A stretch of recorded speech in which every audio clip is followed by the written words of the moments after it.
Miss Ani. Selamat siang, Stina. Apa kabar hari ini? Baik. Namo Buddhaya.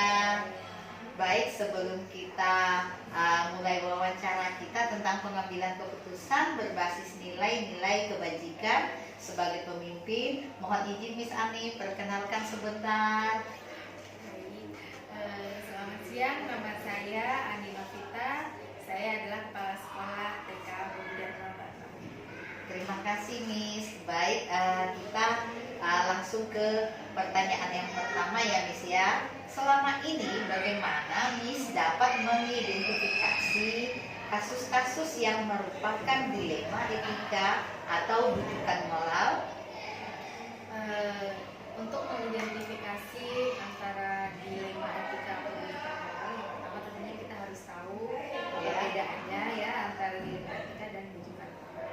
Kalau dilema etika itu adalah sesuatu atau kasus yang bertentangan tetapi secara moral guys ya tidak melanggar moral. Tetapi untuk rujukan moral adalah cara mengambil keputusan antara benar atau salah. Oke, baik. Nah, selanjutnya pertanyaan kita yang kedua adalah selama ini bagaimana Ibu menjalankan pengambilan keputusan di sekolah kita, terutama untuk kasus-kasus di mana ada dua kepentingan yang sama-sama benar atau sama-sama mengandung nilai kebajikan? Untuk mengambil keputusan antara dua kasus yang sama-sama benar, yang pertama tentu saja saya akan bermusyawarah dengan semua pihak yang terlibat dalam kasus tersebut. Saya akan bertanya atau meminta masukan bagaimana sebaiknya, apa yang perlu diprioritaskan, apa yang perlu diutamakan, karena di antara dua ini pasti ada yang lebih prioritas gitu ya, ada yang lebih dulu harus kita utamakan. Baik. Berarti dengan bermusyawarah atau bertanya dan meminta masukan dari rekan sejawat boleh ya Miss ya. Oke. Baik, sekarang pertanyaan kita yang ketiga. Langkah-langkah atau prosedur seperti apa yang biasa Ibu lakukan selama ini? Selama ini prosedur yang saya lakukan tentu saja yang pertama saya mencari fakta-fakta yang relevan di kasus tersebut. Kemudian saya meminta saran dan masukan dari pihak-pihak yang terkait dengan kasus tersebut, dari rekan sejawat, guru, mungkin ke yayasan juga. Kemudian kita melihat bagaimana skala prioritasnya, mana yang harus diutamakan. Itu agar kita dapat mengambil keputusan. Berarti yang pertama mengumpulkan fakta, meminta saran dan atau masukan dari berbagai pihak yang terkait ya Miss ya. Oke, terima kasih. Sekarang kita lanjutkan pertanyaan kita yang keempat. Hal-hal apa saja yang selama ini Ibu anggap efektif dalam pengambilan keputusan pada kasus-kasus dilema etika? Yang saya anggap efektif dalam mengambil keputusan itu yang pertama adalah fakta yang ada, fakta yang relevan itu sangat menjadi pertimbangan kita. Kemudian musyawarah, masukan atau kita diskusi mana prioritas yang harus diutamakan, itu sangat efektif dalam kita mengambil keputusan. Berarti fakta yang sangat relevan dan musyawarah ya Miss ya. Baik Miss, kita lanjutkan lagi dengan pertanyaan kita yang kelima. Hal-hal apa saja yang selama ini merupakan tantangan dalam pengambilan keputusan pada kasus-kasus dilema etika? Yang selama ini menjadi tantangan itu adalah ketika kita mengadakan musyawarah atau meminta masukan, itu pasti ada pendapat yang berbeda atau pro dan kontra. Nah itu dalam mempertimbangkannya agak lumayan sulit karena kita butuh pemikiran juga.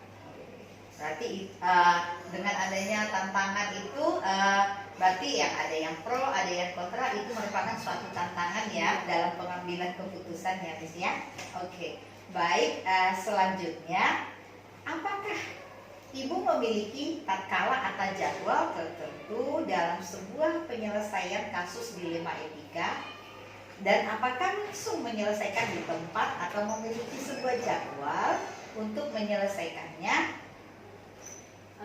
Untuk menyelesaikan kasus, biasanya pada saat kasus itu muncul, kita pasti akan segera memikirkan bagaimana solusinya ya, atau bagaimana kita mengambil keputusannya.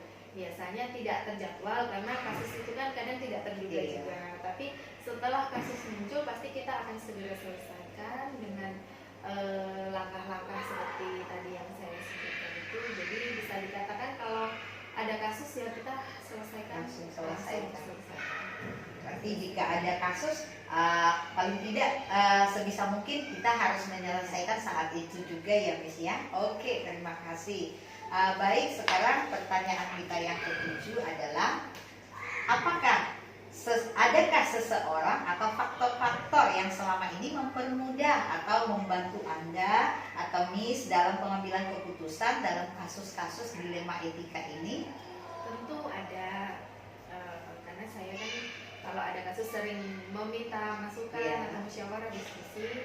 Jadi seperti yayasan, teman sejawat, ya guru, komite itu sangat berperan dalam pengambilan keputusan. Oke, berarti yang pertama yayasan, rekan sejawat atau rekan kerja, orang tua murid mungkin bisa juga, dan komite sekolah ya Miss ya. Oke, sekarang pertanyaan kita yang terakhir. Dari semua hal yang telah disampaikan, pembelajaran apa yang dapat Ibu petik dari pengalaman di dalam mengambil keputusan dilema etika ini? Pelajaran yang bisa kita ambil dalam mengambil dilema etika ya, dalam memutuskan itu kita harus betul-betul bijaksana dalam menyelesaikan kasus. Misalnya ada dua yang bertentangan sedangkan itu sama-sama benar ya. Yang utama itu bijaksana sehingga keputusan yang kita hasilkan tidak akan merugikan siapapun. Jadi tidak ada seorang pun atau satu pihak manapun yang dirugikan, adil untuk semua. Berarti bahwa benar-benar bijaksana di dalam pengambilan keputusan supaya maksudnya keputusannya menyenangkan ya, tidak ada yang dirugikan, seperti itu ya Miss ya. Wah, sungguh luar biasa ya. Hari ini kita wawancaranya sungguh luar biasa. Saya mengapresiasi semuanya. Terima kasih Miss untuk waktu yang telah disediakan kepada saya. Semoga kedepannya semakin maju sekolah kita dan kita juga semakin mampu berkompetensi yang lebih tinggi lagi dan lebih baik lagi ya Miss. Terima kasih. Namo Buddhaya.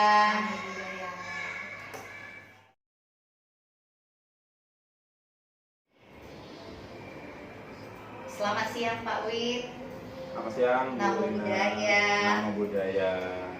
Baik, apa kabarnya hari ini Pak? Luar biasa, seperti biasanya. Oke, baik Pak. Sebelum kita lakukan wawancara tentang pengambilan keputusan berbasis nilai-nilai kebajikan sebagai pemimpin, mohon izin Pak untuk memperkenalkan sebentar. Oke, ya. Perkenalkan, nama saya Pak Widya Atmaja, SAG. Saya dalam ini masih bertugas di SMA AS Programa Batam.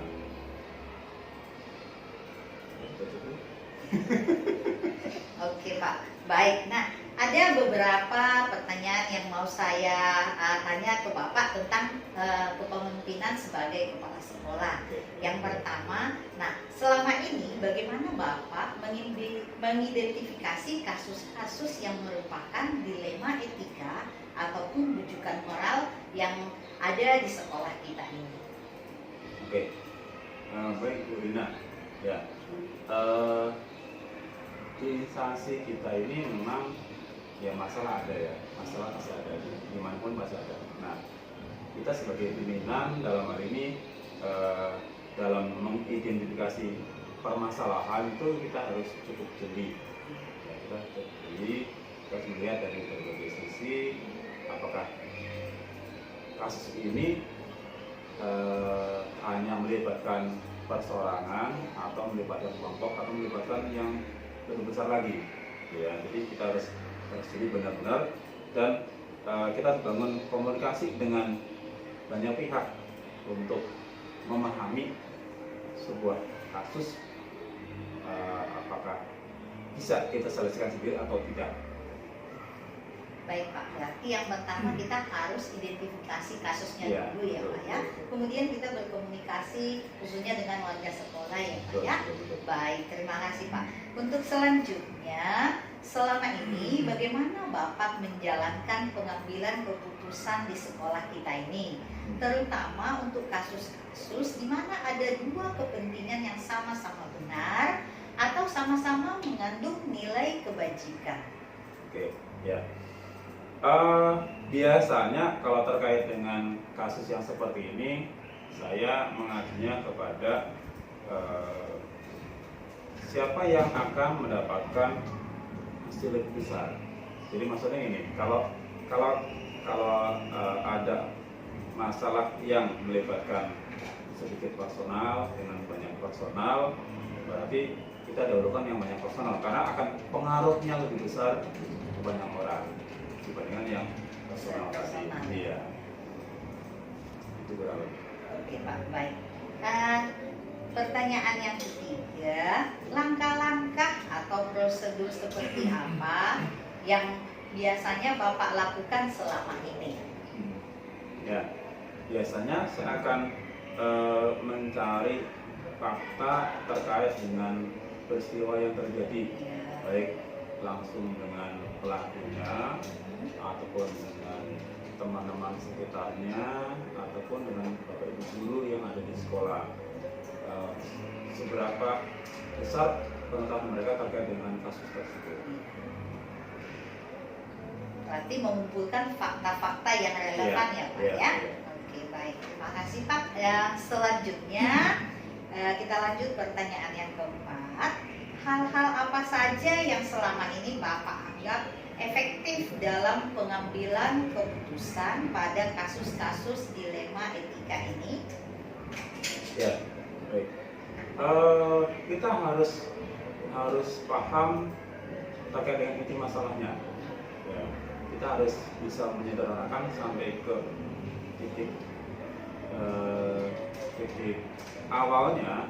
Kira-kira masalah ini berawal dari apa? Apakah hanya iseng saja, atau hanya memang niat kebetulan, nah gitu ya. Jadi kita harus lihat dulu dari besarnya secara sederhana kira-kira apa yang menjadi penyebabnya. Berarti mencari inti permasalahannya ya, betul, Pak ya, betul. pokok permasalahannya. Oke, terima kasih Pak. Oke, selanjutnya yang pertanyaan yang kelima, hal-hal apa saja yang selama ini merupakan tantangan dalam pengambilan keputusan pada kasus-kasus dilema etika? Ya, biasanya ini terkait dengan banyak orang ya, banyak kepentingan. Mungkin bisa melibatkan orang tua. Jadi ketika harus melibatkan orang tua, kita harus benar-benar jeli. Karena orang tua adalah pihak luar yang mungkin tidak mengerti kenapa masalah ini muncul. Kan gitu ya. Jadi kita harus benar-benar memberikan pengertian kepada mereka terkait dengan masalah tersebut dan kalau bisa kita tarik untuk membantu menyelesaikan masalah tersebut. Ya. Oke, berarti orang tua ya Pak ya, kita harus benar-benar membantu mereka di dalam penyelesaian masalah itu ya Pak ya. Oke, terima kasih Pak jawabannya. Nah selanjutnya pertanyaan yang keenam, apakah Bapak memiliki sebuah tatkala atau jadwal tertentu dalam sebuah penyelesaian kasus dilema etika ini? Jadwal khusus tidak ada. Ini mengacu kepada masalah mana dulu yang muncul, kan gitu ya. Masalah mana muncul, kemudian dampak ataupun efeknya ke depannya apa saja yang bakal menerima itu yang bisa jadi prioritas. Kalau yang lain biasanya kita bisa delegasikan kepada kesiswaan atau siapa yang bisa membantu kita untuk memantau masalah yang lain. Berarti Bapak langsung menyelesaikannya di tempat gitu tanpa menunggu ya Pak gitu ya Pak ya? Kalau bisa langsung di tempat lebih bagus, Iya. tapi kalau memang kita perlu bukti-bukti yang lain, kita bisa agak mundurin, kemudian kita berikan atensi khusus. Ini harus berapa lama selesai dan siapa saja yang boleh kita libatkan. Iya, baik Pak. Oke, terima kasih Pak. Selanjutnya pertanyaan yang ketujuh. adakah seseorang atau faktor-faktor yang selama ini mempermudah atau membantu Bapak dalam pengambilan keputusan dalam kasus-kasus dilema etika ini? Ya, biasanya kita minta dukungan dari orang tua, dari pengurus yayasan, dari semua guru, agar mereka bisa ikut memantau, membantu menyelesaikan permasalahan ini biar tidak merembet kemana-mana. Ya, ketika kita punya komunikasi yang baik dengan mereka, maka niscaya masalah sebesar apapun kita bisa atasi. Oke Pak, berarti selama itu untuk mempermudahnya ada orang tua, rekan kerja, yayasan, termasuk warga sekolah juga ya Pak ya? Oke, baik. Pertanyaan kita yang terakhir, dari semua hal yang telah disampaikan, pembelajaran apa yang dapat kita petik dari pengalaman yang tentang mengambil keputusan dilema etika ini? Ya, pembelajaran bisa kita dapatkan di sini adalah kita harus pandai melihat dari banyak sudut pandang, jangan hanya melihat dari satu sudut saja. Agar apa? Agar semua pihak bisa terlayani dengan baik.